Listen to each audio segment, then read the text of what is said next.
الحمد للہ وکفیٰ وسلام علی عبادہ الذین اصطفیٰ اما بعد فاعوذ باللہ من الشیطان الرجیم بسم اللہ الرحمن الرحیم ان الشیطان لکم عدو فاتخذوه عدوا سبحان ربک رب العزة عما یصفون وسلام علی المرسلین والحمد للہ رب العالمین اللہم صل علی سیدنا ومولانا محمد وعلى آل سيدنا ومولانا محمد وبارك وسلم اللهم صل على سيدنا ومولانا محمد وعلى آل سيدنا ومولانا محمد وبارك وسلم اللهم صل على سيدنا ومولانا محمد وعلى آل سيدنا ومولانا محمد وبارك وسلم۔ رمضان المبارک کا یہ مہینہ اللہ رب العزت کی رحمتوں کا خزینہ ہے۔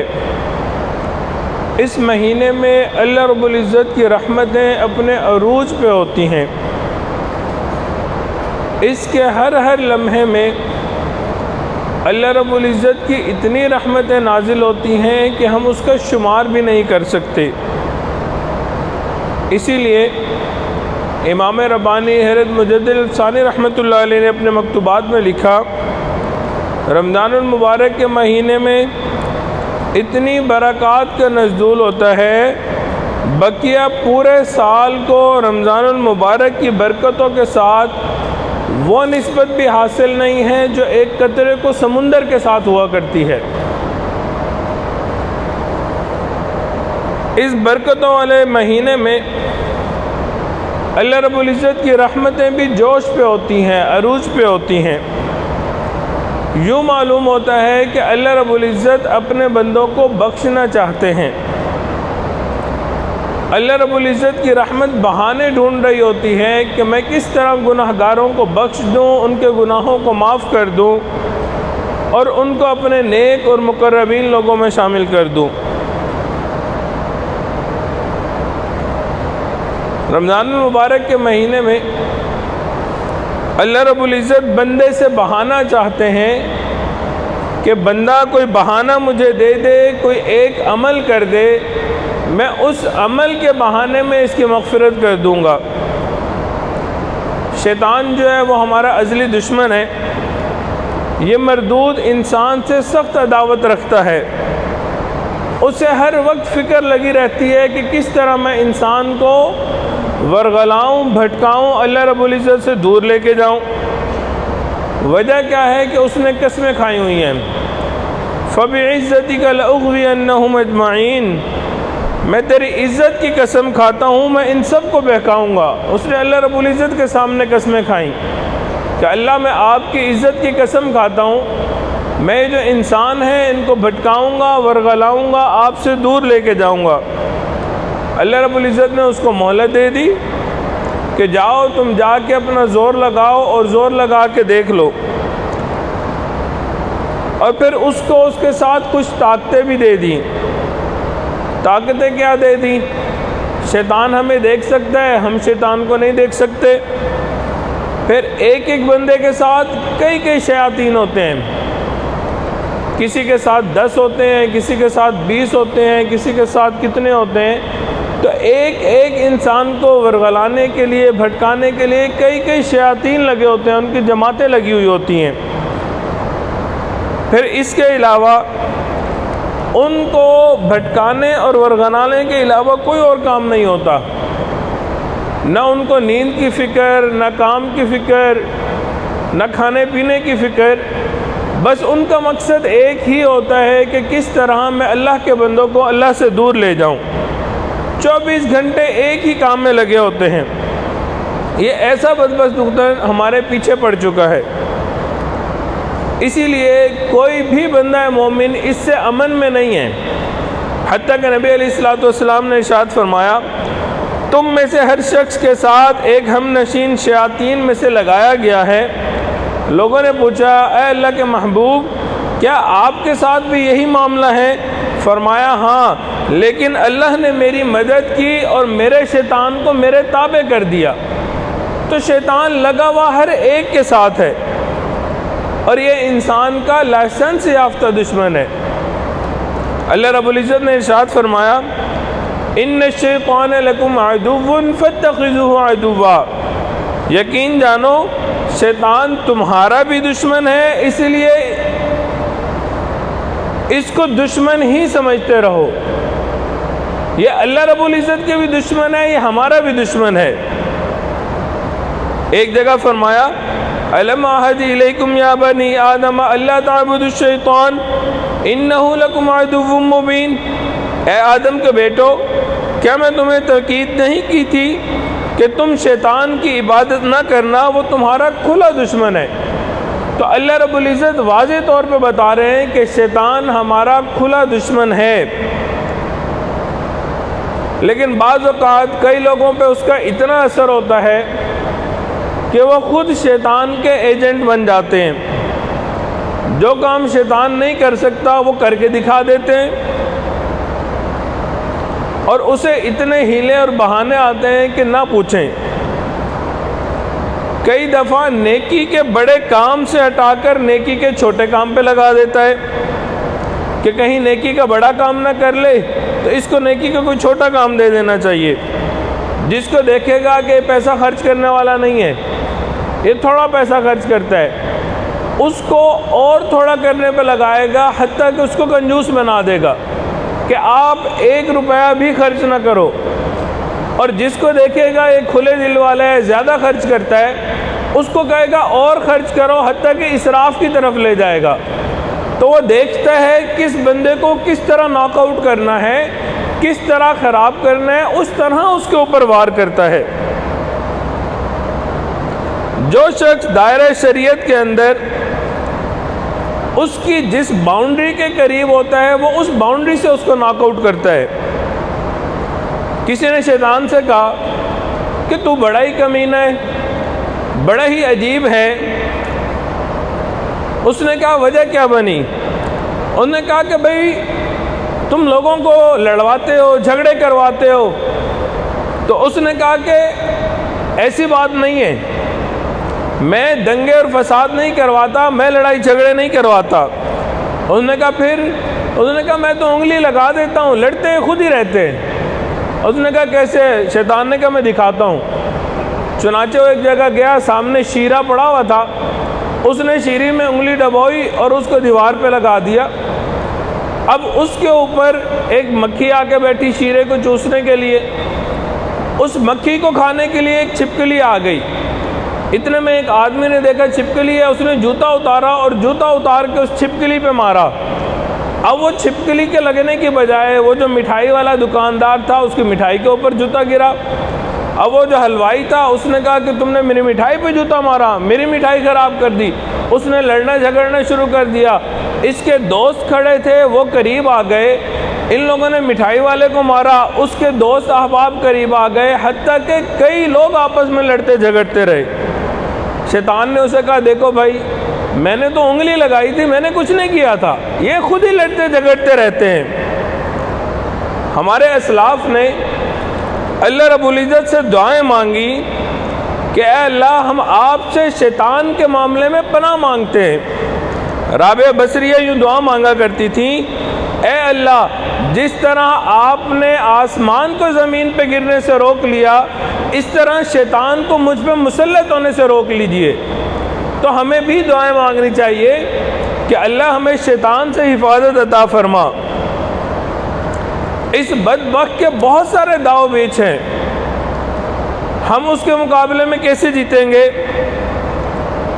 یہ اللہ رب العزت ہی ہمیں بچا سکتے ہیں۔ اللہ رب العزت نے اس کے مقابلے کے لیے سال کے اندر ہمیں ایک مہینہ عطا کیا جس کا نام رمضان المبارک ہے۔ 11 مہینے تو ہمیں گناہوں پہ اکساتا رہتا ہے، ہم سے گناہ کرواتا رہتا ہے، ہمارے جو نیک کام ہیں ان کو ضائع اور ختم کرواتا رہتا ہے۔ اللہ رب العزت نے اس بدبخت کو جواب دینے کے لیے رمضان المبارک کا مہینہ بنایا کہ اچھا تو میرے بندوں کو بھٹکاتا ہے، ورگلاتا ہے، مجھ سے دور لے جاتا ہے، ان کی نیکیوں کو ختم کرتا ہے، میں ذرا تیرا بندوبست کر لیتا ہوں۔ چنانچہ رمضان کے مہینے میں کیا ہوتا ہے، ایسے سمجھیے کہ باکسنگ کے 12 راؤنڈ ہیں، 11 راؤنڈ میں وہ ہمیں ہرا دیتا ہے، 12واں راؤنڈ اللہ رب العزت نے ایسا بنایا کہ اس کو ٹیکنیکل ناک آؤٹ کر دیا کہ 12ویں راؤنڈ کے اندر شیطان کو مار دیا جاتا ہے، ختم کر دیا جاتا ہے، اللہ رب العزت اپنے بندے کو جتوا دیتے ہیں۔ اچھا، آپ جتوانے کا بندوبست کیا کیا، ذرا غور کیجئے۔ بالکل ایسا لگتا ہے کہ اللہ رب العزت آؤٹ آف دا وے جا کے بندوں کی فیور فرما رہے ہیں۔ شیطان اور انسان کے مقابلے میں اللہ رب العزت کی حمایت اور نصرت بندوں کے ساتھ ہوا کرتی ہے۔ اللہ رب العزت اپنے بندوں کے لیے کیا کیا بہانے بناتے ہیں، آج اس کو ذرا دیکھتے ہیں۔ سب سے پہلا اللہ رب العزت نے بہانہ بنوایا کہ اللہ رب العزت اس کو پکڑوا دیا کرتے ہیں۔ ہمارے ہاں آپ نے دیکھا ہوگا کہ اگر دو بندے آپس میں جھگڑ رہے ہوں تو بعض اوقات ایک کے ساتھی دوسرے کو پکڑ لیتے ہیں اور پکڑ کے اس کو کہتے ہیں اب تو اس کو ذرا مار، کہ ہم نے اس کو پکڑا ہوا ہے، اب یہ کہیں نہیں جا سکتا، اب آپ اس کو ذرا اچھی طرح مار لیجئے۔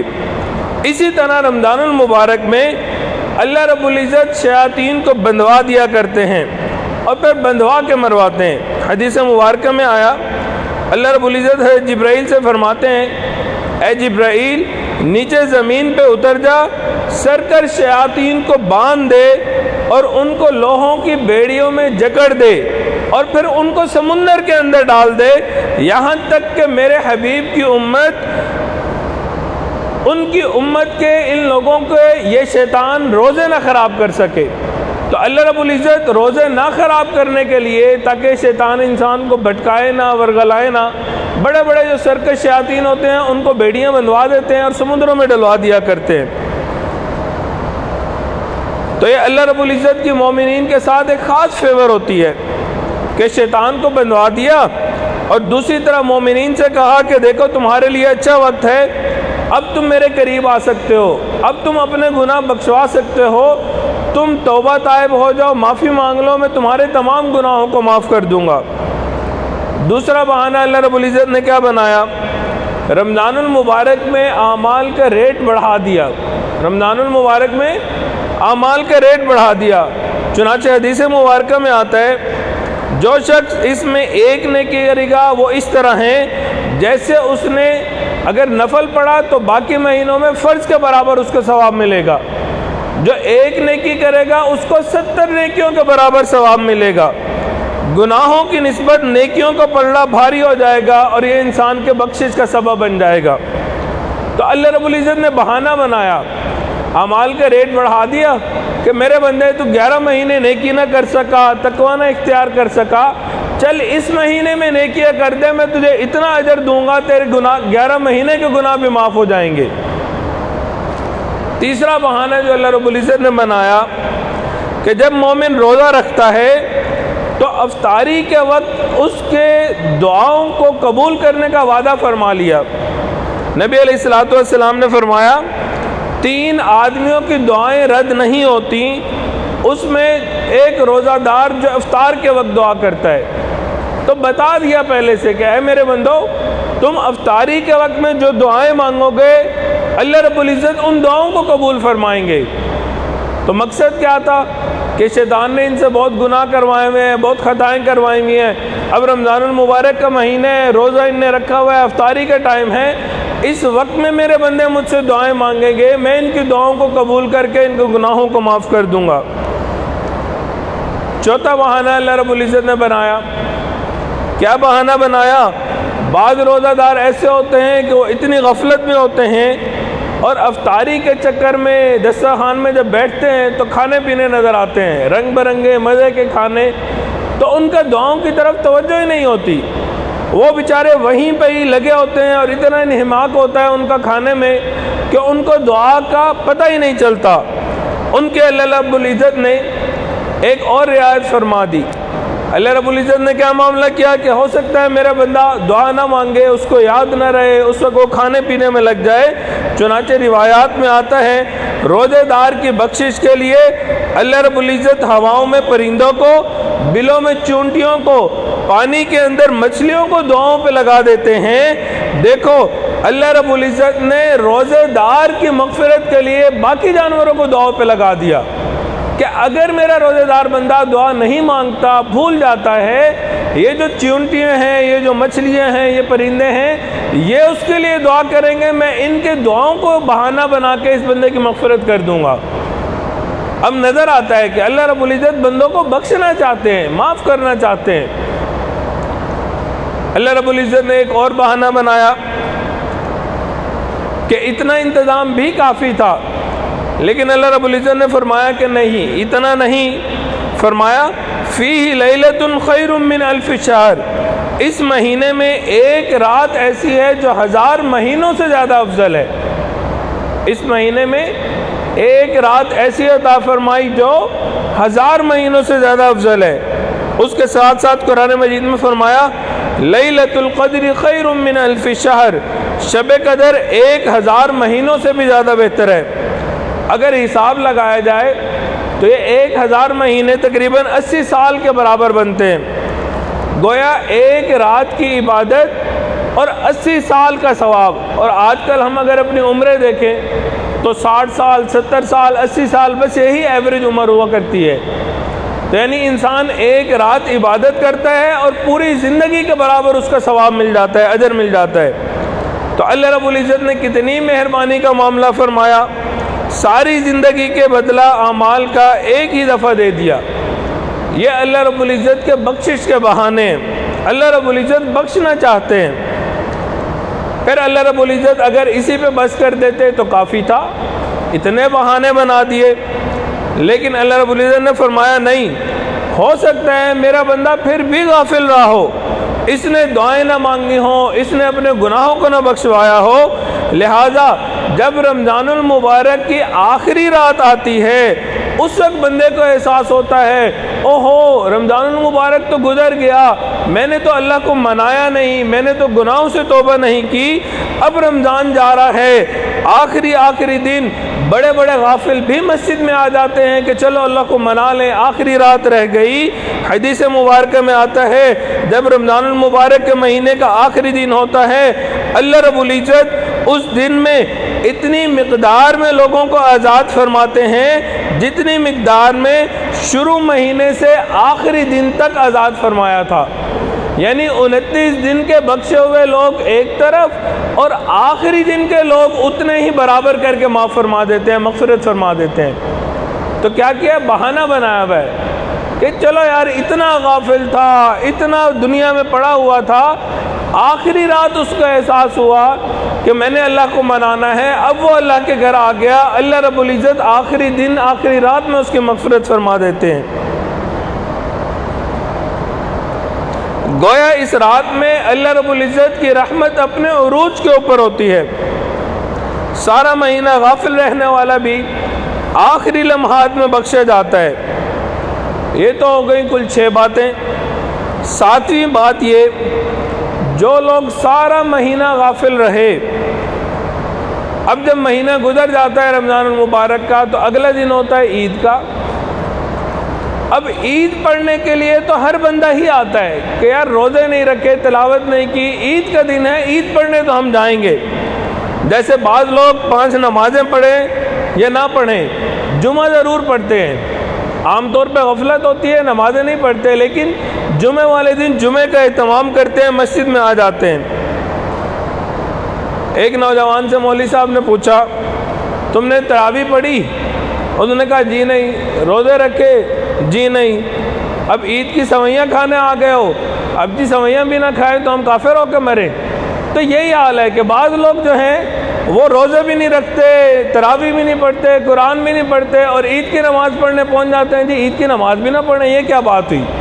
تو عید کی نماز میں مجمع ضرور ہوتا ہے، غافل سے غافل بندہ بھی وہاں پہ آتا ہے عید کی نماز پڑھنے کے لیے، پرلے سے پرلے درجے کا گناہگار بھی پہنچا ہوتا ہے۔ تو اللہ رب العزت کو معلوم تھا، اللہ رب العزت نے اس کو بہانہ بنایا، چنانچہ جو شخص عید کے دن اللہ رب العزت سے معافی مانگتا ہے، مغفرت طلب کرتا ہے، اللہ رب العزت اس کے بھی گناہوں کو معاف فرما دیتے ہیں۔ اب اتنا کچھ دے دینے کے بعد اللہ رب العزت نے بس نہیں فرمائی، بلکہ اپنی رحمت کی حد کر دی۔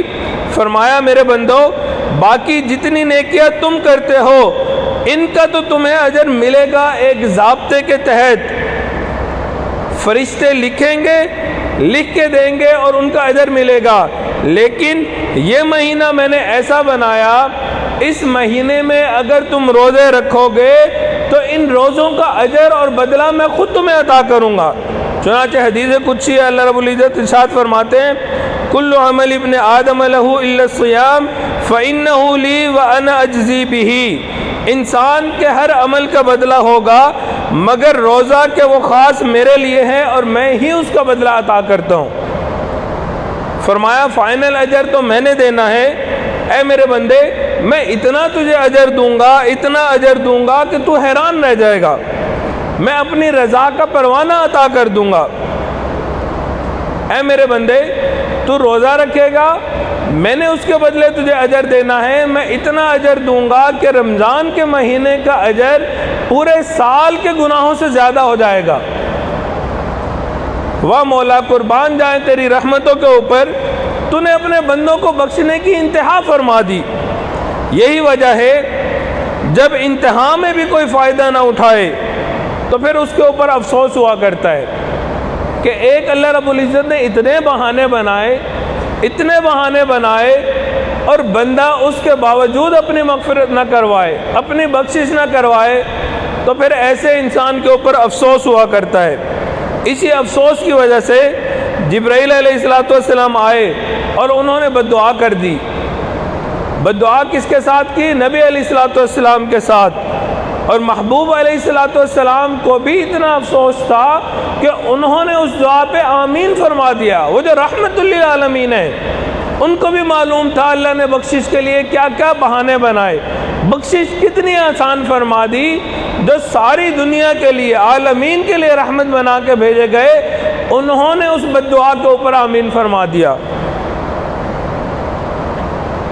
بد دعا کیا کی؟ جبرائیل امین تشریف لائے اور انہوں نے کہا برباد ہو جائے وہ شخص، ہلاک ہو جائے وہ شخص جس نے رمضان المبارک کا مہینہ پایا اور اپنی مغفرت نہ کروائی اور اس کے اوپر محبوب علیہ السلام نے آمین کہہ کے سٹیمپ لگا دی۔ اب بات سمجھ لیجئے، نبی علیہ السلام نے آمین کیوں کہی؟ اس لیے جب میرے مالک نے بخشنے کی انتہا کر دی، اب بھی اگر کوئی شخص اپنے آپ کو نہیں بخشوانا چاہتا تو سچی بات یہ ہے کہ وہ صحیح معنوں میں بدبخت انسان ہے۔ ورنہ کسی ماں کے بیٹے کو کوئی گالی دے تو ماں اس کے اوپر خوش نہیں ہوتی، اگرچہ وہ اپنے بیٹے سے ناراض ہو۔ ماں کسی دوسرے کے منہ سے اپنے بیٹے کے بارے میں کوئی غلط بات نہیں سن سکتی، گالی برداشت نہیں کرتی، وہ کبھی آمین نہیں کہتی، الٹا اس سے لڑنے جھگڑنے لگ جاتی ہے کہ تم میرے بیٹے کو بدعا دینے والے کون ہوتے ہو۔ لیکن ادھر بدعا ملی اور ادھر رحمت للعالمین جو اتنے رحیم و کریم ہیں، جو امت پہ اتنے مہربان ہیں، وہ بھی اس بدعا کے اوپر آمین کہہ رہے ہیں۔ یہ اس وجہ سے ہے اللہ رب العزت کے رحم و کرم کا دریا بہ رہا ہے، اب بھی جو اس سے فائدہ نہ اٹھائے پھر وہ واقعی بدبخت شخص ہے۔ ایک دیہاتی آدمی تھا، وہ اپنے گھر سے نکلا، اس کو پتہ چلا ایک جگہ میلہ لگا ہوا ہے، تو اس نے کہا کہ چلو جاتے ہیں جی، دیکھتے ہیں میلہ لگا ہوا ہے، کیا ہو رہا ہے کیا نہیں ہو رہا۔ وہ لوگوں کے ہجوم میں گیا تو وہاں اس کی جیب سے، پاکٹ سے کسی نے اس کا والٹ نکال لیا، اس کا بٹوا اچک لیا وہاں پہ۔ اب اس نے جب اپنی جیب میں ہاتھ ڈالا تو جیب میں والٹ نہیں ہے، اب وہ افسوس زدہ ہوا کہ جی میرا تو والٹ نکال دیا گیا، میرے تو پیسے چلے گئے۔ چنانچہ وہ گھر واپس آ گیا۔ وائف نے پوچھا کہ کیا بنا، کیسا میلہ تھا؟ تو کہنے لگا جی میلہ ویلہ تو بہانہ تھا، نام تھا، اصل تو وہ میرا والٹ نکالنا چاہتے تھے، یہ انہیں بہانہ بنایا ہوا تھا، میلے کا نام دیا ہوا تھا، اصل مقصد میرا بٹوا نکلوانا تھا۔ اسی طرح اللہ رب العزت نے رمضان المبارک کا مہینہ اپنے بندوں کو بخشنے کا پکھنڈ بنایا ہوا ہے، بہانہ بنایا ہوا ہے۔ یہ جو مہینہ ہمیں عطا کیا، یہ رمضان المبارک کا صرف اس لیے عطا کیا، اللہ رب العزت چاہتے ہیں میرے بندے رمضان میں آ جائیں، تھوڑی سی بھی کوشش کر لیں گے میں ان کے پورے سال کے گناہوں کو معاف کر دوں گا۔ ہم تو مائل بکرم ہیں، کوئی سائل ہی نہیں، راہ دکھلائیں کسے راہ رو منزل ہی نہیں۔ یہ رمضان المبارک کا مہینہ ہمیں بخشوانے کے لیے آیا ہے۔ ہم اللہ رب العزت سے معافیاں مانگیں، رات میں دن میں گناہوں پہ نادم و شرمندہ ہوں، اپنے مولا کو راضی کر لیں۔ اللہ رب العزت راضی ہونے کے لیے تیار بیٹھے ہیں۔ ہمیں چاہیے کہ ہم اس بہانے سے فائدہ اٹھائیں، کچھ بھی کر لیں، کوئی نیک عمل کر لیں، اللہ رب العزت معاف فرما دیتے ہیں۔ اسی لیے اس مہینے کے 3 حصے فرمائے، اولها رحمت، اوسطها مغفرت، وآخرها عتق من النار۔ پہلے 10 دن رحمت کے، درمیان کے 10 دن مغفرت کے، اور آخری 10 دن جہنم سے آزادی کے۔ ہمارے ہاں ہم بعض اوقات دیکھتے ہیں، یہ دستور ہے، جب الیکشن ہوتا ہے تو گورنمنٹ کے کرندے جو ہیں وہ جھلو پھیرتے ہیں۔ جھلو پھیرنے کا کیا مطلب؟ اپنی پارٹی کے لوگوں کو خصوصی اختیارات دے دیتے ہیں، ایسی طرح سے ان کو جتاتے ہیں کہ دوسرا دیکھتا رہ جاتا ہے۔ بعض اوقات ایسا ہوتا ہے کہ ان کی ساری نشستیں جیت رہی ہوتی ہیں، ان کے لوگ جیت رہے ہوتے ہیں۔ اسی طرح رمضان المبارک میں اللہ رب العزت کی رحمت کا ایسا جھرلو پھرتا ہے کہ اللہ رب العزت ایمان والوں کو شیطان کے مقابلے میں جتوا دیا کرتے ہیں۔ آپ نے دیکھا ہوگا جو گورنمنٹ کے کینڈیڈیٹ ہوتے ہیں ان کو بڑا فخر ہوتا ہے، ان کو مان ہوتا ہے کہ جی ہم گورنمنٹ کے بندے ہم تو جیت ہی جائیں گے۔ اسی طرح اللہ رب العزت کے جو بندے ہیں جو اللہ رب العزت پر ایمان رکھتے ہیں ان کو بھی اعتماد ہوتا ہے کہ اللہ رب العزت شیطان کے مقابلے میں ہمیں گرنے نہیں دیں گے، ہمیں ہارنے نہیں دیں گے۔ اسی لیے اللہ رب العزت نے ارشاد فرمایا، ان عبادی لیس لک علیہم سلطان، یقین رکھو جو میرے بندے ہیں اے شیطان تیرا ان پہ کوئی وار نہیں چلے گا، تیرا ان پہ کوئی زور نہیں چلے گا۔ اب رمضان المبارک جب آتا ہے شیطان چیختا چلاتا ہے، سر پہ مٹی ڈالتا ہے، روتا ہے، میرے سالوں کی محنت ضائع ہو گئی۔ ہمیں چاہیے کہ ہم کوشش کر لیں اللہ رب العزت سے اپنے گناہوں کو معاف کروا لیں تاکہ شیطان کی پانی پہ محنت پہ پانی پھر جائے۔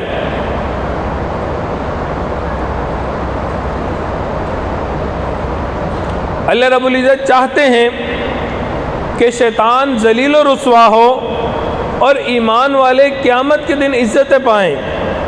اس لیے اللہ رب العزت نے اس مبارک مہینے کو بھیجا اور اس کو ایک بہانہ بنا دیا اور اس کے بدلے میں انسان کی مغفرت فرما دی۔ اس کو شہر عظیم کہا گیا۔ نبی علیہ الصلوۃ والسلام اس مبارک مہینے کا انتظار فرمایا کرتے تھے۔ اور بھی 11 مہینے ہیں، آقا علیہ الصلوۃ والسلام کسی اور مہینے کا انتظار فرما سکتے تھے، حتیٰ کہ حج کے مہینے کا بھی انتظار نہیں فرمایا۔ انتظار فرمایا تو کس کا؟ رمضان المبارک کا، اور 2 مہینے پہلے سے انتظار فرماتے تھے۔ انس سے روایت ہے جب رجب کا مہینہ آتا تو نبی علیہ الصلوۃ والسلام یہ دعا پڑھنا شروع کر دیتے، اللہم بارک لنا فی رجب و شعبان وبلغنا رمضان، کہ اللہ ہمارے لیے رجب اور شعبان میں برکت عطا فرما اور بخیریت ہمیں رمضان المبارک تک پہنچا۔ اسی لیے رمضان المبارک میں پہنچ کے فائنل راؤنڈ ہوتا ہے اور بندے کی کامیابی کو اللہ رب العزت ڈکلیئر کرنا چاہتے ہیں۔ تو یہ رمضان المبارک اس سال کا فائنل راؤنڈ ہے اور مہینہ گزر رہا ہے اور مہینہ تقریباً گزر گیا، اب چند دن باقی رہ گئے۔ ایک وقت تھا جب ہم انتظار کر رہے تھے رمضان المبارک آئے گا، ہم روزے رکھیں گے، قرآن مجید پڑھیں گے، تراویح پڑھیں گے، اور اب چند دن رہ گئے، وہ بھی گزر جائیں گے۔ اکثر مہینہ گزر چکا۔ ہمیں چاہیے کہ ہم اللہ رب العزت سے سچی پکی توبہ کریں۔ بہانے اللہ رب العزت نے بنا دیے، اللہ نے اپنی طرف سے کوئی کسر نہیں چھوڑی ہوئی۔ اب ہمارے اینڈ پہ معاملہ ہے کہ ہم اپنے آپ کو بخشوانا چاہتے ہیں یا نہیں بخشوانا چاہتے۔ ہم اللہ کے بندے بن کے زندگی گزارنا چاہتے ہیں یا شیطان کے کرندے بن کے زندگی گزارنا چاہتے ہیں؟ تو عزیز جماعت، اگر اللہ رب العزت نے رمضان المبارک کا مہینہ میں عطا فرما دیا اور اللہ رب العزت نے اپنی رحمت سے ہمیں اپنے گھر میں بلا لیا اور گھر میں بیٹھنے کی توفیق عطا فرما دی، تو ہم اللہ رب العزت سے یہی امید کرتے ہیں کہ پروردگار عالم ہمیں بخشنا چاہتے ہیں، ہمارے گناہوں کو معاف فرمائیں گے، بلکہ اللہ رب العزت سے دعا ہے کہ اللہ رب العزت ہمارے گناہوں کو نیکیوں میں تبدیل فرمائے اور ہمارے آنے والی زندگی کو گزری ہوئی زندگی کا کفارہ بنائے۔ وآخر دعوانا ان الحمد للہ رب العالمین۔ تھوڑی دیر کے لیے مراقبہ کر لیجئے، آنکھوں کو بند کر لیجئے، سر کو جھکا لیجئے، دنیا اور جو کچھ دنیا میں ہے اس سے ہٹ کر کے اللہ رب العزت کی یاد میں ڈوب جائیے۔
لا الہ الا اللہ محمد رسول اللہ۔ دعا کر لیجئے سبحان ربی الوہاب اللہم صلی علی سیدنا محمد وعلی آل سیدنا محمد وبارک وسلم۔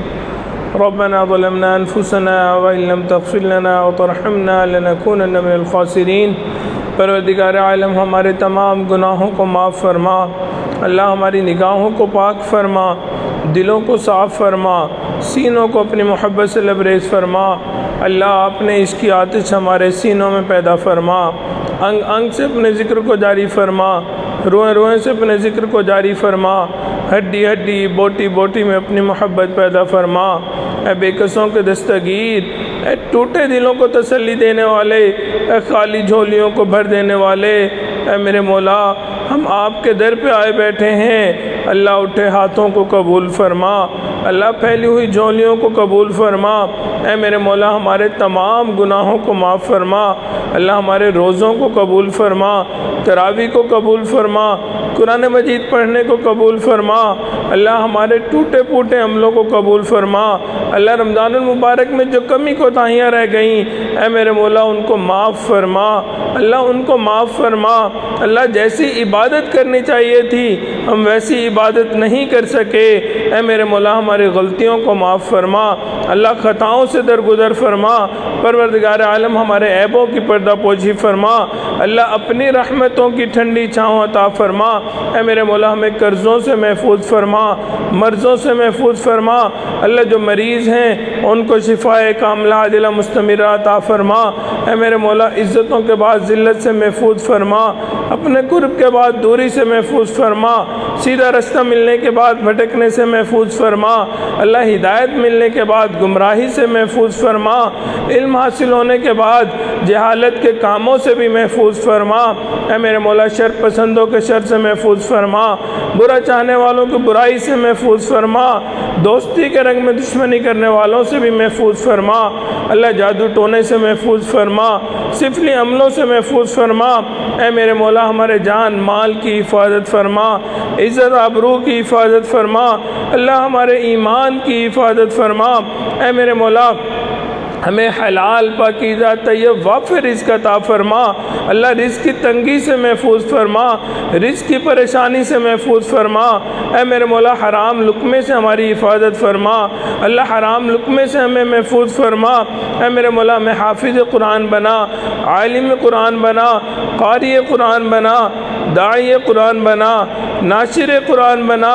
اے میرے مولا اپنی رحمت سے ہمیں عاشق قرآن بنا، اللہ قرآن مجید کا نور ہماری قیامت تک آنے والی نسلوں کو عطا فرما، اللہ فیض یاب ہونے کی توفیق عطا فرما۔ پروردگار عالم دین کی خدمت کے لیے قبول فرما، اللہ سلسلے کی خدمت کے لیے قبول فرما۔ اے میرے مولا اس ادارے کو مینار نور بنا، یہاں کا نور دنیا کے کونے کونے تک پہنچا۔